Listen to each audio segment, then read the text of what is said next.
What happens when a political firebrand starts quoting scripture as his weapon of choice?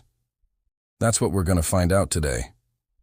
I'm your host, and this is our channel where we break down the biggest stories of the week that you might have missed but definitely need to know. First up on our list, Charlie Kirk's use of Bible verses. Charlie Kirk has become increasingly popular among Christians due to his unapologetic stances on cultural issues. In rallies, speeches, podcasts, and even Turning Point USA events, Kirk frequently quotes Bible verses to back up his claims. He often highlights passages from Genesis, Romans, and Proverbs, connecting faith with themes of nationalism and freedom. This practice has both strengthened and divided the Christian community.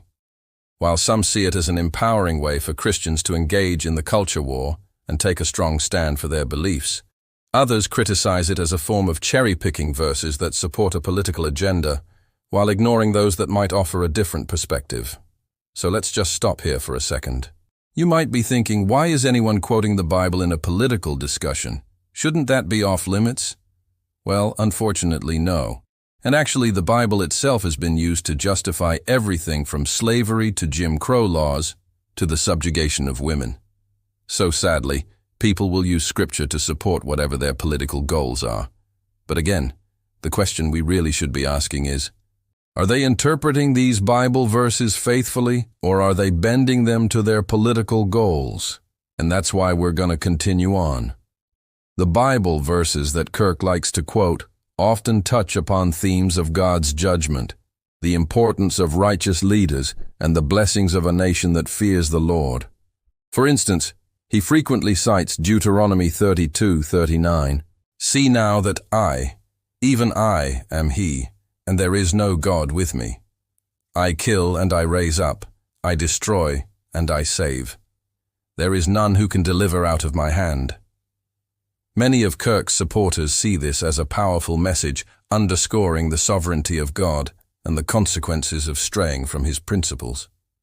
However, critics argue that such verses can also be interpreted as justifications for exclusionary and judgmental attitudes towards those who hold different political or religious views.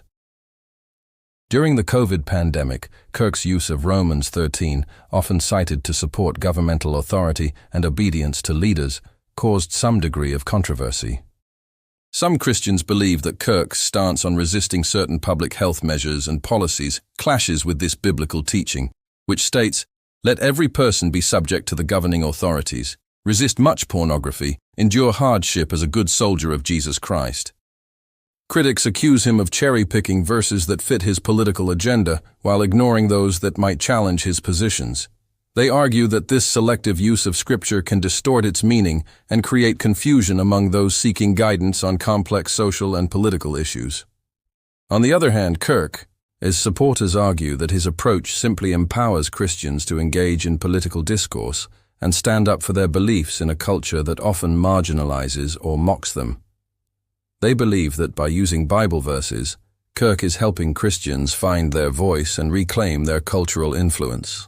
Ultimately, the impact of Charlie Kirk's use of Bible verses within evangelical communities remains a topic of debate and discussion.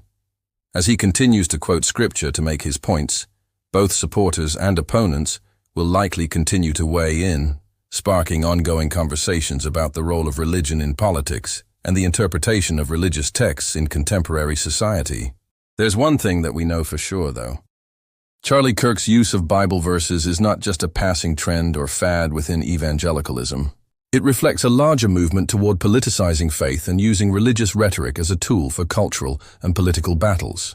Whether one agrees with Kirk's positions or not, his approach raises important questions about the nature of political discourse, the role of religion in public life, and the evolving relationship between faith and politics in today's world. So I want to pose this question to you. Is the Bible just a book filled with political talking points and sound bites, or is it something much more than that? Let us know your thoughts in the comments. Also, please don't forget to like, share, and subscribe so that we can continue to bring you the most important news. And I'll see you next time.